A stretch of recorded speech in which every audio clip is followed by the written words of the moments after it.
All right, so it was Liverpool 2, Leicester City 1, which was our last Premier League game of 2022. And look, I'm going to be honest. Um, we won 2-1, two own goals. We didn't even have a scorer um, from the same defender from Leicester. Guy that looks like David Luiz. I can't remember his name. It just won't come to me. But yeah, he had a nightmare. And to be fair, the first one was very unlucky. The second one was worse. It was a terrible, terrible defensive error. But we huffed and we puffed. But it doesn't tell the story of the game. That was a poor performance from us. It really was. I don't understand how we can play so well and then play so badly. Um, like Hendo was to be our captain and to put in a performance like that, not for the first time this season. Let's be real, it was fucking embarrassing, and I felt embarrassed for him. He was all over the fucking place in the first half. Our first half was disgraceful, to be honest, and how we went in 2-1 up is more so how poor Leicester are than what we are. Like, we had a horror show. Matip was not good. Robbo was not good. Hendo was fucking embarrassing. Elliot wasn't great. But them four at the back for the first goal was pure fucking horror, really. And look, Leicester scored a decent goal, but like, how many times do we have to go 1-0 down before we kick ourselves into gear? And it's the reason why what are we now, 6th? Like, this was a team that just lost the quadruple on 2 games. And we got to the final game of last season. And the drop-off has been fucking horrendous. And this brought out the worst in our... Now, look, we've gone 4 games unbeaten, 4 games winning. So I'm not shitting on the team completely. But we have a whole heap of problems that aren't going to be fixed by Cody Gapco. He's going to make a huge difference. Going forward, we're going to be all right. But midfield is just horror show. I know Fabinho wasn't there and we missed him, but Henderson's not good enough. And he's not putting in consistent performances now. We're just getting rare good performances, where before we get, at least a good run of, decent performances out of him. But midfield I'm really worried about. I know I've been saying it, like, defensively we can always be caught out defensively. Kanate needs to come back in for Matip. I think he gives Virgil a better... I think the defence looks better when he's in it. Okay, enough of the negative. The positives. Trent was the best defender on the day. He's going to get an 8 out of 10 in my player ratings. I thought Trent defensively was very good today. They targeted Trent. And, for right or for wrong, they did.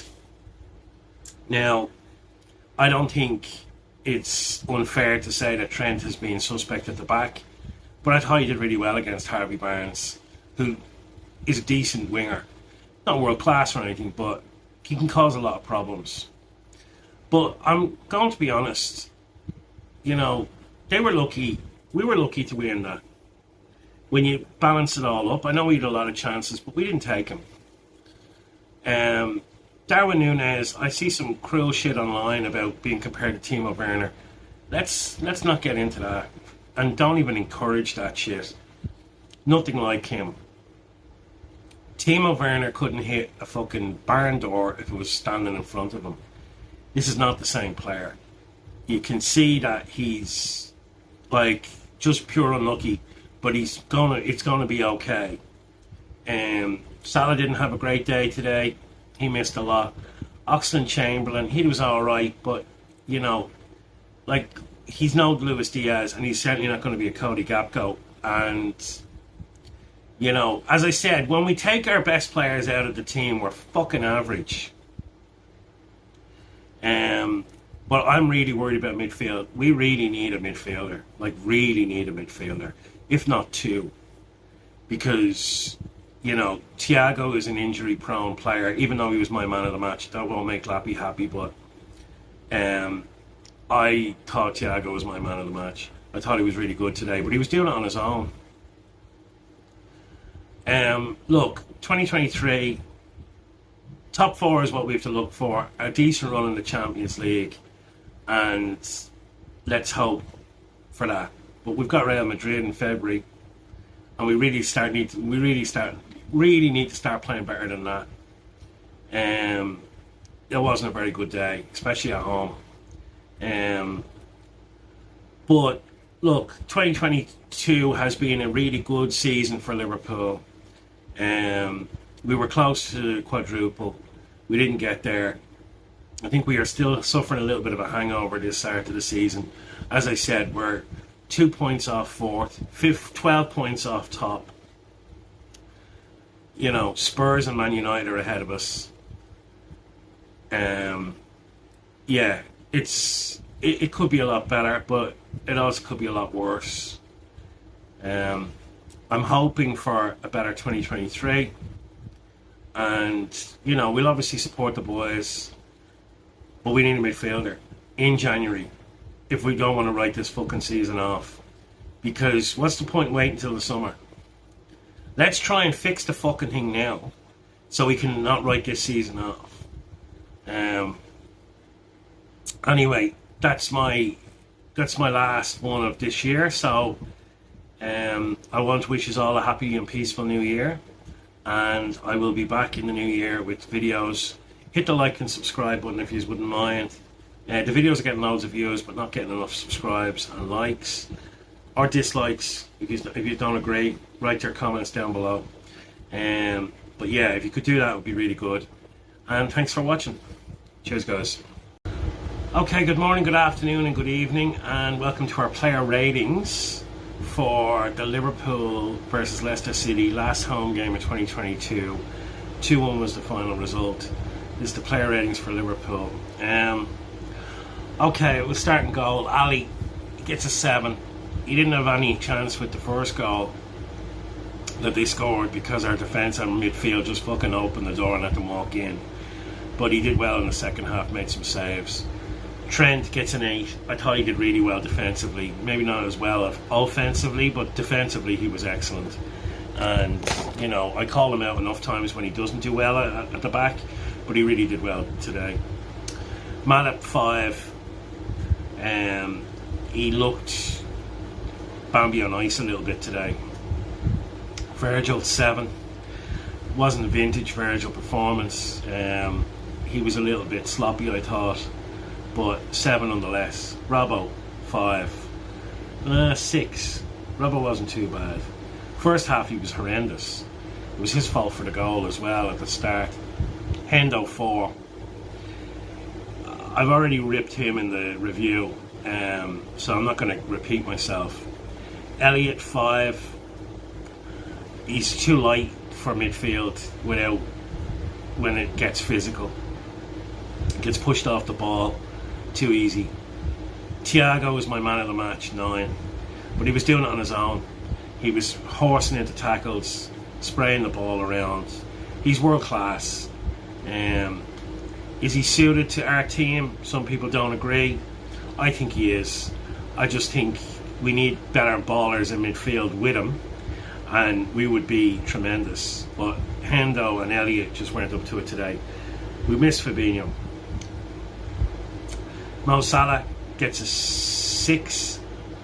He had some chances, he didn't take any of them. Some of them were gifted to him, he should have taken a couple. Darren Núñez, I'm going to give an 8. I thought he was really good. I know he didn't score, but he was really, really good today. Ox 6. He did okay. This is, I think, was his second consecutive match in the whole calendar year. I don't see Ox staying after Christmas or after this summer. It's time to move on from him. And I think that's why we got in Gapco, to be fair. And we've got Luis Diaz to come back, we've got Jota to come back, so we don't need Ox. The substitutions, Simicast 7, and I'll give Naby Keita a 6. I thought he did okay when he came on. But again, he's not the answer either. He's a fucking injury prone player. He can go, Ox can go, you know. Look, to be honest, I know they won't get rid of him, but Hendo can fuck off as well, to be honest. He's our captain, fantastic. He was great a few seasons ago from the Champions League and in the league when we won it. But he's declining quite rapidly, and our midfield is non-existent. And we're 6th for a reason, because our midfield is fucking open and like a open window that won't close. You're just going to keep getting lashed and cold, and we just keep getting cold in midfield, and it's just costing us goals. Klopp, I'm going to give a 6 to. That wasn't a good performance. Like Leicester should feel fucking disgusted with the way that ended. 2 own goals. We couldn't even score a goal at home in our last home game of the season for the best supporters in England. So you can't be waxing lyrical, but we did lose. So, you know, winning ugly is one thing, but Jesus, that was very ugly. That's like the ugliest win, one of the ugliest wins of the season. Look, Brendan Rodgers hasn't won in Anfield since he was last manager there, 2015. That's like nearly 8 years ago. 7 going into 8 years. So I wasn't expecting him to win, but he would be fairly unlucky. Like, they hit the bar. They had a few opportunities. They could have easily got a draw. As I said, we've got players that need to go, and we need midfielders badly. Like, fuck defenders. We've got plenty of attackers. We need 1 to 2 world-class midfielders, Jude Bellingham and someone else. Get McAllister from Brighton, get Caicedo from Brighton, and get Jude Bellingham. And then we can start discussing how we're going to take down the big, which will be Newcastle and Man City, because of the money they've got. I think next season will be the ones to catch.